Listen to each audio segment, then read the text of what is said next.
as that continued to blossom, then we have our success, then KD comes. My individual game as far as scoring and shooting suffered.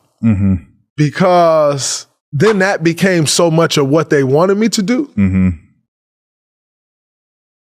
The shooting wasn't a priority at all. It's like, and so then I started being called and viewed as a non-shooter when in fact I shot 37% from three. Like, I remember, shot out the ball. Right. And no one was just helping off of me. Right. But then I started being like spoke to and viewed as a non-shooter just because I was doing so much to get those guys involved. Right. And in turn, I lost my confidence. You know, I'm trying to get K involved. I'm trying to get Steph involved. I'm trying to get Clay involved. In my mind, I'm thinking like, man, Steph came down and hoisted 3 crazy shots. And because he did, Clay just came down and hoisted one from half court. And next time he came down and hoisted one from the other side of half court. And by the way, it's been now 8 possessions that Kevin hasn't touched the ball.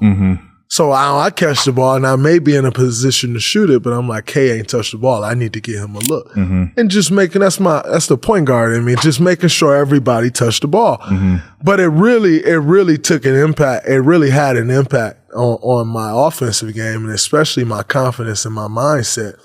Because then once it was like, oh, well, those guys are shooting the ball.